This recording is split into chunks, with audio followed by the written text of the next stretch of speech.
Doctors in this makeshift clinic tried to save the life of a young man, one of the dozens of protesters injured by who they say were members of a military unit known as the Rapid Support Forces. They fired bullets at us, unarmed protesters. We tried to protect other protesters who were bleeding, so I removed my shirt to use it to help someone. The Rapid Support Forces took the chance and attacked me. The shooting began on Monday evening. Protesters say members of the Rapid Support Forces tried to remove roadblocks they set up on some of the main roads. When they refused to allow that, the gunshots came.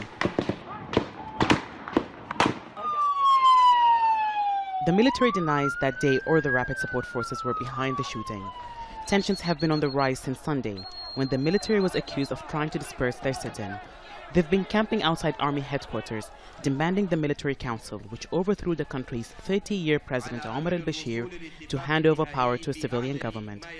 Right now, if I can get it right, more than 30, and right now it might be 40 or even more.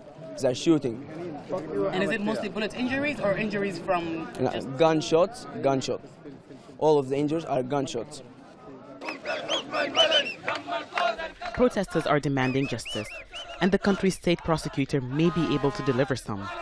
On Monday, his office announced that the ousted president is being charged with inciting and participating in the killing of protesters since the demonstrations began in December last year. Bashir will be tried under Article 130 according to Sudan's law. If convicted, he faces the death penalty. The military council that ousted him says some security members also died in Monday's confrontation. They say a third party is behind the violence as an attempt to diminish the progress in talks with the opposition coalition in forming a transitional government. There are people who are infiltrating these groups. They are armed and they targeted some of our military personnel. We are aware of these people, their elements and plans of provocation. We know the means that they use. They have targeted the military with armed ammunition, but these outlaws were using barricaded areas to target some of our soldiers.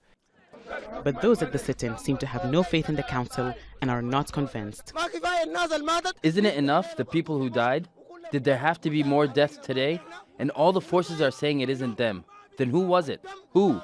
Blood for blood, no compensation.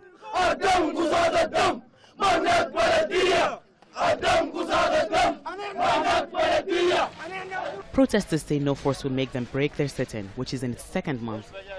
They say too many lives have been lost in the quest for an independent civilian government for them to give in. Tensions are at their highest since the protests began, and the risks of further escalations and further violence remains. Hiba, Al Jazeera, Khartoum.